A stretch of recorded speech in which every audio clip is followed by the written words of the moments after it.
United boys, welcome back to the channel. दोस्तों, Andre Onana 4 से 6 हफ्ते के लिए इंजर्ड है, हैमस्ट्रिंग इंजरी। क्या यूनाइटेड करेगी अब गोल कीपिंग सिचुएशन में? कौन खेलेगा उसकी जगह? हम हमारे ऑप्शंस को कंसीडर करेंगे, कौन कौन से हैं यूनाइटेड पे ऑप्शंस, और क्या यूनाइटेड एक नया गोलकीपर खरीद सकती है? क्या खरीद पाएंगे? क्या हमें खरीदना चाहिए? बात करेंगे इस वीडियो में। साथ ही साथ रिचर्ड रियोस, क्या हम उसको साइन करने वाले हैं? और स्ट्राइकर सिचुएशन में क्या हम निकलस जैसे को, यानी कि निकलस जैक्सन को, चेल्सी के स्ट्राइकर को खरीद सकते हैं? बात करेंगे, उससे लिंक्स आ रहे हैं रिलेटेड। रैशफोर्ड की सिचुएशन क्या है लेटेस्ट? विक्टर ओसिमेन को भी टच करते हुए जाएंगे, विक्टर ग्योकेरेश की सिचुएशन पे, क्योंकि आर्सेनल ने पिछले 24 घंटे में भाई आग लगा दी है। डिस्कस करेंगे इसको, बहुत भसड़ मची है वहां पे, बहुत कुछ है इस वीडियो में बात करने को। सो बात करते हैं भाई। प्लीज आप अपना काम जरूर करना, लाइक करके सपोर्ट करना चैनल को, और सब्सक्राइब कर लेना अगर अभी तक नहीं किया तो, और कमेंट करके अपने थॉट जरूर बताना। दोस्तों, चेल्सी वर्ल्ड कप जीत गई है, मुझे पता है। अब आर्सेनल के बारे में हम पहले बात करेंगे, बट चेल्सी के लिए मैं अलग से एक छोटी सी वीडियो बना दूंगा। उनको कांग्रेचुलेशंस, और बाकी यूनाइटेड फैंस को उनका चेहरा दिखाने के लिए अपने आप को भी। खैर, बात करते हैं भाई आर्सेनल ने जो किया है पिछले 24 घंटे में, दैट इज इनक्रेडिबल। इनक्रेडिबल मतलब मेरे को ऐसा लगा था अब ग्योकेरेश की डील कोलैप्स हो जाएगी, बिल्कुल कोलैप्स हो जाएगी। स्पोर्टिंग के प्रेसिडेंट ने खुले आके भाई धमकी दे दी थी। उसने कहा था ये जो भी ड्रामा चल रहा है ना, क्योंकि ग्योकेरेश जा नहीं रहा है ट्रेनिंग पे, और पूछा जा रहा था कि ग्योकेरेश ट्रेनिंग पे नहीं आ रहा, क्या करोगे क्या करोगे, ये सब वो सब बहुत बवाल मच रहा था कि ग्योकेरेश बिल्कुल जाएगा नहीं स्पोर्टिंग की ट्रेनिंग पे, वो आर्सेनल जाना चाह रहा है, आर्सेनल जाना चाह रहा है। भाई स्पोर्टिंग के प्रेसिडेंट ने आके ताबड़तोड़ ये बात बोली है, सीधा खुलेआम बोला है। कह रहा है कि भाई वी आर काम, हमें कोई टेंशन नहीं है। अगर वो प्लेयर की वैल्यू पे नहीं करना चाहते, यानी आर्सेनल वो प्लेयर की वैल्यू पे नहीं करना चाहते अगले 3 साल तक, तो भी हमें कोई प्रॉब्लम नहीं है। इस सिचुएशन का एंड मुझे पता है कैसे होगा, मोटा मोटा वो बता रहा है। वो कह रहा है कि इसके एंड में, सीजन के ट्रांसफर विंडो के एंड में, प्लेयर को लगेगा तगड़ा फाइन, पेनल्टी लगेगी, और उसके बाद आराम से सिचुएशन खत्म हो जाएगी। उसने साफ सीधा है बोल दिया, भाई मैं आपको बता रहा हूं, ग्योकेरेश आर्सेनल दोनों की फट गई, एजेंट की फट गई, ग्योकेरेश के जो जिसने बीच में आके बहुत बवाल मचाया था यहां पे। अल्टीमेटली स्पोर्टिंग के आगे सबको घुटने टेकने पड़े। फाइनली क्या डिसाइड हुआ? एजेंट को अपने 10% जो उसका कमीशन था, 10% कमीशन में से देना पड़ा। कमीशन में से 10%, ट्रांसफर फी का उसको जो भी पैसा मिलना था उसमें से 10% एजेंट की तरफ जाता, यानी कि 7 मिलियन पाउंड के आसपास तो बस एजेंट कमीशन ले रहा था, जो 70 मिलियन की डिमांड थी स्पोर्टिंग की। तो उन्होंने वो छोड़ दिया है, और अब 63.5 मिलियन के आसपास की यूरोस की आर्सेनल पैसा देगी fix, plus 10 million in add ons, जो कि कहा जा रहा है कि वो भी काफी फेवरेबल है। तो स्पोर्टिंग को बिल्कुल वो पैसा जो चाहिए था उनको वो मिल गया है। एजेंट का नुकसान हुआ है यहां पे, उसने अपना पैसा सफर किया है, और आर्सेनल ने डील करनी ना। अब मैं आपको ये क्यों कह रहा हूं भाई 24 घंटे के अंदर हुआ है, क्योंकि ये 24 घंटे के अंदर हुआ है, और बस आर्सेनल ने ये नहीं किया। उधर सेंटर बैक की सिचुएशन भी बहुत तगड़ी चल रही है, उनकी वेलेंसिया के साथ बात चल रही है, पहली बिड रिजेक्ट हुई है, और वहां पे उनका सेंटर बैक जो लेने वाले हैं वो वेलेंसिया से 20 साल का मस्केरा, उसने अपना ड्रामा शुरू कर दिया है, जैसे विक्टर ग्योकेरेश ने स्पोर्टिंग में किया था। वहां वेलेंसिया में एक और ड्रामा चल रहा है कि मैं आर्सेनल जाना चाहूंगा। दूसरा प्लेयर वो, तीसरा प्लेयर ईथन न्वेनेरी, उसकी कॉन्ट्रैक्ट बातें एकदम बहुत तेजी से बढ़ रही हैं, और उसको नया कॉन्ट्रैक्ट वो देने वाले हैं, जो एक बहुत बड़ा असमंजस आ गया था, क्योंकि न्वेनेरी के पास बाकी और क्लब्स सर्कल कर रहे थे, और ये रूमर्स आ रहे थे शायद वो चला जाएगा यहां से। दोस्तों, उसके अलावा भी उन्होंने नॉनी मेडुएके की डील को और आगे बढ़ाया, और मेडिकल वगैरह बुक हो रहा है। सो ये सब हुआ है पिछले 24 घंटे में लगभग, और this is done over the weekend Saturday Sunday में काम किया भाई, ठीक है। और हमारी सिचुएशन देखो, क्यों बताई मैंने आपने, कॉन्ट्रास्ट देखो यार क्लब का, ठीक है। एम्बुएमो की डील के बारे में आज जो खबर आ रही है, वो ये खबर आ रही है कि this deal is expected to get over by the end of this week. जो अब हफ्ता आने वाला है, जो मंडे अब स्टार्ट हुआ है, इसके एंड तक जाके ये डील होगी। मतलब अभी भी हफ्ता लगेगा इनको, पूरा 2 दिन लगे, 4 दिन लगे, 5 दिन लगे, अभी भी लगेगा। ये एक्सपेक्टेशन है यूनाइटेड से। मतलब मैं सच बता रहा हूं, शर्म आनी चाहिए, और शेमलेसनेस के अलावा मेरे पे और कोई बात नहीं है भाई बोलने के लिए। और मैं अब इससे ज्यादा अपना खून नहीं जलाऊंगा यहां पे। मैं आपको बताऊंगा दूसरी और बातें जो आ रही थी खबरें। नबील डेजिट करके एक आपका जर्नलिस्ट है, उसने बात बताई है कि यूनाइटेड कंसीडर कर रही है निकलस जैक्सन को। रूबेन एमरिम चाह रहा है कि निकलस जैक्सन को एज अ स्ट्राइकर ले लें, और चेल्सी की डिमांड है 60 मिलियन पाउंड। नाउ यहां पे यूनाइटेड फैंस एकदम स्प्लिट हो गए। उन्होंने कहा कि बने no no no no no, Nicolas Jackson बिल्कुल नहीं चाहिए, बिल्कुल नहीं चाहिए। कुछ हो गए कि निकलेस जैक्सन हियर वी गो, क्यों? क्योंकि अब यूनाइटेड इस टाइम पे भाई भूखे क्लब है, क्योंकि हमें स्ट्राइकर चाहिए, सबको पता है, हमें 6 महीने से पता है, आज भी हम स्ट्राइकर ढूंढ रहे हैं और हमारा कोई भी कॉन्क्रीट टारगेट नहीं है इस टाइम पे, राइट? हमारा पहला टारगेट चला गया, हमारा दूसरा टारगेट चला गया, हमारा तीसरा चौथा पता नहीं कौन कौन से चले गए, हमारे पास कोई भी टारगेट नहीं है। अब यूनाइटेड का जैसे ही फैन सुन रहे हैं निकलेस जैक्सन आ जाएगा, तो यस भाई मैं आपको बता रहा हूं, प्लेयर मेरे को उतना बुरा नहीं लगता जितना चेल्सी में वो बुरा दिखा है, और पिछला सीजन उसका फिर भी बेटर था, उससे पिछले सीजन में बेकार था, और उसको टाइम लगा और अब वो काफी सही खेल रहा था। एज मेरे ख्याल से रास्मस हॉयलैंड के साथ मैं कंपेयर नहीं कर पाऊंगा, कैसा प्लेयर है, यूनाइटेड में आके शायद वो अच्छा हो ना बुरा हो, बट आपको टेंशन करने की जरूरत नहीं है ना, आपको निकलेस जैक्सन इन और आउट करने की जरूरत नहीं है। क्यों नहीं है? क्योंकि यूनाइटेड 60 मिलियन पाउंड कभी नहीं देगी, और चेल्सी यूनाइटेड के साथ नेगोशिएट करने जाएगी ना अगर, तो 59 मिलियन पाउंड से नीचे की ये डील खत्म नहीं करेगी, क्योंकि भाई चेल्सी वाले इनके बाप है, नेगोशिएशन में इनके बाप है भाई। वो अपने यहां से कूड़ा भी फेंकते हैं ना तो वो 50 मिलियन का बेचते हैं, ठीक है? तुमने देख ही लिया, राइट? तो अब मैं तुम्हें बता रहा हूं, तुम्हें टेंशन लेने की जरूरत नहीं है, यूनाइटेड ये डील क्लोज कर ही नहीं पाएगी ना, हम पे 60 मिलियन पैसा, हम निकलेस जैक्सन जैसा स्ट्राइकर भी नहीं खरीद सकते। चेल्सी पे तो मैं पूरी एक वीडियो अलग से बना दूंगा छोटी सी, जिसपे हम क्लब वर्ल्ड कप प्लेयर को शाबाशी देंगे और थोड़ी सी इंटरेस्टिंग बातें करेंगे। बट प्लेटिगोल ने क्या बोला है वो ध्यान से सुनना, क्योंकि उन्होंने बोला है कि बार्सिलोना बस रैशफोर्ड के लिए लोन मूव कंसिडर करिए ना। अगर ये बात सही है भाई तो एकदम मतलब सही में रैशफोर्ड नहीं जाने वाला कहीं, एटलीस्ट अगस्त के एंड तक कहीं नहीं जाने वाला, और क्योंकि यूनाइटेड इस टाइम पे लोन कंसिडर ही नहीं करेगी। दूसरी चीज, अगर हम कोई प्लेयर नहीं बेचेंगे, जो कि हम लग रहा है कि बेच नहीं रहा, सैंचो का क्या चल रहा है, कुछ प्रोग्रेस नहीं हो पा रही उस सिचुएशन में। एंटनी तो एकदम ऐसा लग रहा है ब्लैक होल में चला गया, उसका ट्रांसफर दिख ही नहीं रहा दूर दूर तक कहीं, ठीक है? और गर्नाचो के साथ भी कोई भी नए स्ट्रॉन्ग कनेक्शंस नहीं आए हैं, एस्टन विला की बातें आई थी उसके बाद।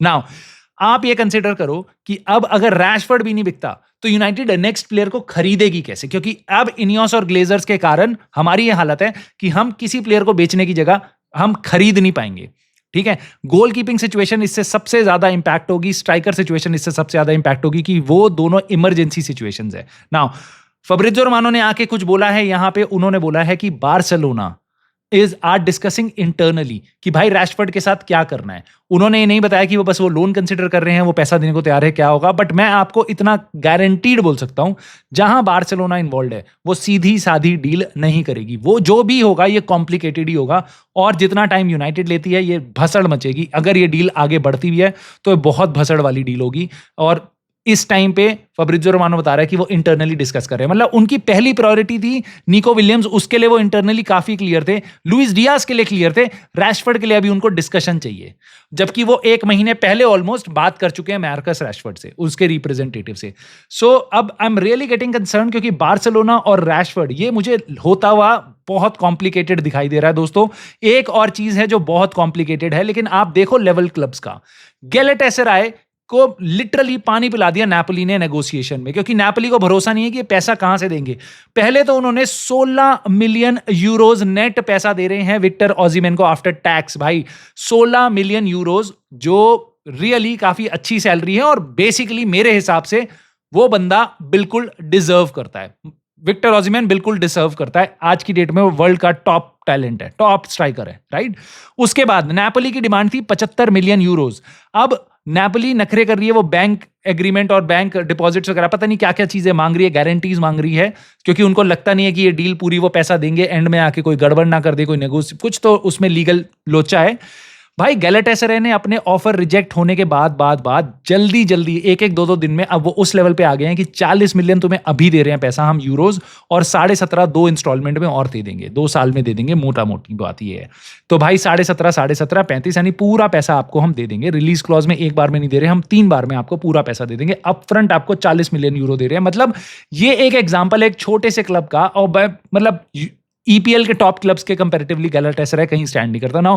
इसको कहते हैं हेवन और अर्थ को मूव करना। भाई मतलब लिटरली जमीन आसमान एक कर दिया उन्होंने एक प्लेयर लेने के लिए। इसके अलावा ऐसा नहीं है बस वो एक ही प्लेयर साइन कर रहे हैं, उसके अलावा भी बाकी कुछ साइन कर रहे हैं। बट अगेन इट का all comes down to the appetite of the owners, वो क्या करना चाह रहे हैं, plus the efficiency of the management, मतलब कितने फास्ट है वो, ऊपर से नीचे तक कितने अलाइंड है। ठीक है, अब दोस्तों एक सिचुएशन है जहां पे आप बिल्कुल ड्रीम करोगे यूनाइटेड काश अलाइंड हो। क्या है वो सिचुएशन? पहली सिचुएशन तो है भाई गोलकीपर की, क्योंकि गोलकीपर सिचुएशन में आप फंस चुके हो। अभी तक आपके पास ये चल रहा था आंड्रे ओनाना को बेच दें, कंफर्म हो गया 4 से 6 हफ्ते के लिए आउट है, ऑलमोस्ट सीजन का अगस्त एंड तक वो आउट रहेगा और अब उसका कोई ट्रांसफर नहीं होगा क्योंकि कोई अब उसको क्लब नहीं खरीदेगा। मुझे नहीं पता फैब्रिज़ियो रोमानो ने आके क्यों बोला कि देखो आंड्रे ओनाना को इंजरी हो गई, अनफॉर्चुनेट है, ब्ला ब्ला ब्ला ब्ला ब्ला। वो उसको अब बेचने का जो प्लान था वो कैंसिल हो गया क्योंकि अब वैसे भी वो नहीं बिकेगा। There was interest from Saudi. आज तक तो पता नहीं चल रहा था कौन सा इंटरेस्ट है भाई सऊदी से, हैं अचानक से जैसे ही वो इंजर्ड हो गया there is some interest from Saudi. ये कहां से आ गया उसकी इंजरी होते ही कि इंजर वहां पे इंटरेस्ट तो था बट अब बेच नहीं पाएंगे क्योंकि वो प्लेयर इंजर्ड हो गया। देयर वाज नो इंटरेस्ट, क्योंकि कल तक आप यही बोल रहे थे कि कोई इंटरेस्ट नहीं है यहां पे, ठीक है। उसके बाद अब ओनाना बिकेगा तो नहीं, ये तो हमारी रियलिटी, अगले सीजन यही रहेगा। उसके अलावा आप क्या आप देखोगे कि भाई इस प्लेयर को अगर ये 4 से 6 हफ्ते की टाइमलाइन में वापस आ जाता है, ठीक है, तो 1, 2 या मैक्सिमम 3 गेम्स ये मिस करेगा क्योंकि 5 हफ्ते में हमारा गेम स्टार्ट होता है 17 अगस्त को। भाई आज हो रही है 14 जुलाई, 17 अगस्त को 1 महीने बाद लिटरली, ठीक है, 1 महीने बाद हम खेलने वाले हैं आर्सेनल से, यस, राइट। सो अब वहां पे आप एक्सपेक्ट करोगे कि हमारे गोलकीपर टॉप खेले क्योंकि उसको बहुत सारी सेव्स करनी पड़ेंगी। आंड्रे ओनाना मेरे को नहीं लगता पहला गेम खेल पाएगा, बाकी देखते हैं उसकी इंजरी कैसे वो रिकवर करता है ना। अब आप सोचोगे भाई किसको, क्योंकि अब यहां पे यूनाइटेड फैंस के बारे में आपने काफी कुछ सुना होगा, बेंडीर, टॉम हीटन, इवन रेडेक वीडेक और नया साइनिंग, राइट। सो बात करते हैं इनके बारे में। बेंडीर हमारी सेकंड चॉइस कीपर है अगर हमने उसको सेल नहीं किया तो, और अगर हमने उसको सेल नहीं किया तो बेंडीर ही खेलेगा। और मेरे से आप लिखवा लो बेंडीर ही खेलेगा। क्यों? क्योंकि हम किसी प्लेयर, हमारी क्या स्पीड है बेचने की, खरीदने की, वो आप जानते हो क्या हालत है हमारी। और बेंडीर के बारे में अभी तक तो कोई इंटरेस्ट बहुत स्ट्रांग सुनने में नहीं आया। तो क्या यूनाइटेड एक नया कीपर साइन कर सकती है? और अगर नहीं किया तो सेकंड चॉइस कीपर हमारा बेंडीर है, तो वही खेलेगा। तो आर्सेनल के अगेंस्ट बेंडीर ही खेलने वाला है। यस, मुझे पता है यहां से बहुत कनेक्शन निकलेंगे होपफुल फैंस के कि देखो एफए कप में तो उसने पेनल्टी सेव कर ली थी ओडेगार्ड की और हम जीत गए थे। यस, हर बार तुक्के नहीं चलते भाई। बेंडीर, मैं तुम्हें बता रहा हूं, नहीं अच्छा कीपर, और फाड़ देगी आर्सेनल, हमें वैसे भी फाड़ देगी, बेंडीर के साथ तो और फाड़ देगी। अब मैं उठाना भी कोई हमें बहुत बचा नहीं लेता, बट आगे आप देखो हमारे ऑप्शंस कैसे कैसे खत्म होते हैं। और बाकी क्लब्स के देखना, 1, 2, 3 अच्छे कीपर लेके घूमते हैं, जो 1 और 2 जो उनके टॉप कीपर्स होते हैं, रियल टॉप कीपर्स होते हैं। हमारा देखो क्या है, दूसरा ऑप्शन था बेंडीर, तीसरा ऑप्शन है टॉम हीटन। भाई जॉनी एवंस का चाचा है भाई, ये उसके मतलब काम चलाऊ कीपर को हम 1-1 साल का कॉन्ट्रैक्ट एक्सटेंशन दे रहे हैं। तो लोग ये भी कह रहे थे राडेक वीडेक को ले आओ, वो लोन पे था। भाई 21 साल का है, चौथे चॉइस पे है वो। रूबेन एमरेम उसको ट्रेनिंग तो करा लेगा भाई। 21 साल के कीपर को आप डाल दोगे, जा भाई आर्सेनल के अगेंस्ट, जा भाई खेल इंग्लिश प्रीमियर लीग, नहीं होने वाला। That is very hopeful, very wishful thinking. If that अगर वो होता है भाई, if that happens, that is going to be incredible. मतलब मैं सही में हैरान रह जाऊंगा अगर वीटेक खेलता है, क्योंकि चौथे चॉइस का कीपर है भाई हमारे। उसके बाद और भी हैं, इले हैरिसन है, ठीक है, ये तो हम नहीं खरीद सकते, हम नहीं खिला सकते इन प्लेयर्स को। एक ही ऑप्शन है, अगर आपको एक रिस्पॉन्सिबल कीपर चाहिए तो कितना अच्छा कीपर हम साइन कर सकते हैं, जिसपे ऑफ कोर्स आपको पता है हम पे पैसा नहीं है, तो हम कोई बहुत बड़ा साइन तो नहीं कर सकते। एक ही प्रोबेबल नाम आता है दिमाग में, जॉन विक्टर, ठीक है। जॉन विक्टर कौन है भाई? बोटाफोगो का आपका बेसिकली कीपर है, 29 साल का है। उसके शॉर्ट सेविंग वगैरह के स्टैट्स काफी अच्छे हैं ब्राजीलियन लीग में। अब यहां पे नहीं पता कैसे, पीएसजी के साथ वर्ल्ड कप में भी काफी अच्छा खेला था, अभी क्लब वर्ल्ड कप में मैच हुआ था। नाउ ये प्लेयर कितना अच्छा होगा यूनाइटेड में, आई डोंट नो। 29 इयर्स का है और ये एक ऐसी साइनिंग है जो हम अफोर्ड कर पाएंगे लिटरली, राइट। 6 मिलियन पाउंड से भी नीचे का उसका रिलीज क्लॉज है, सैलरी एक्सपेक्टेशन बहुत ज्यादा नहीं है। तो किस चीज की हम वेट कर रहे हैं, मुझे समझ नहीं आ रहा। मतलब बेचो बेंडीर को भाई, मतलब कब काम करोगे? ट्रांसफर विंडो खत्म होने वाली है, ठीक है, मतलब लिटरली खत्म हो रही, तुम्हारी टीम जाने वाली है यूएस के लिए। कब करेंगे हम साइनिंग्स? मुझे समझ नहीं आ रहा हम किस चीज का वेट कर रहे हैं। क्लब्स हैं 4 डीले कर रहे हैं एक दिन में, टीम्स रेडी, खत्म, पैक, ताला लगा दिया और अंदर ट्रेन करेंगे अगले 5 हफ्ते तक। उनको और इंप्रूव करना है। हम 15वें नंबर पे, हम किस चीज की वेट कर रहे हैं? I just don't get it.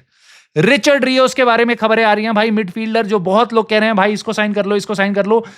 कैसे देखते हो तुम यूनाइटेड को कैसे कर लेगी, जो कीपर और स्ट्राइकर साइन नहीं कर पा रही, जो ब्रायन एम्बुएमो को साइन नहीं कर पा रही, हमारी प्रायोरिटी साइनिंग? तुम्हें लगता है कि हम एक मिडफील्डर साइन कर लेंगे। गजेटा इटालिया ये भाई आके बता रहे हैं कि यूनाइटेड ने मूव करना स्टार्ट कर दिया है रिचर्ड रियोस के लिए। एएस रोमा की डील उसके साथ होने वाली है, 22 मिलियन पाउंड उन्होंने ऑफर किया है। पल्मेरस को चाहिए 26 मिलियन पाउंड और यूनाइटेड आ गई है पिछले कुछ घंटों में।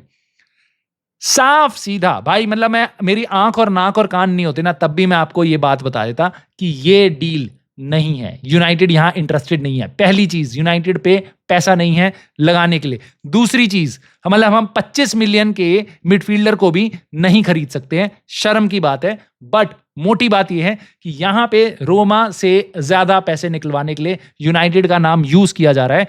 दर्द पता है मुझे किस चीज का है? मुझे हमेशा से लगता था यार यूनाइटेड को तो सब प्लेयर्स के साथ लिंक कर देते हैं, सब प्लेयर्स के साथ लिंक कर देते हैं, और बुरा लगता था क्यों करते हैं, यूनाइटेड को लिंक क्यों करते हैं इतने प्लेयर्स के साथ। बाद में समझ आता था भाई हम बड़ी मछली है, हमारा नाम उछाला जाएगा तो कोई बात नहीं, या तो बड़े क्लब बनो तो इसके साथ रहना सीखो। दिक्कत मेरी अब यहाँ पे तुम्हें पता है क्या है?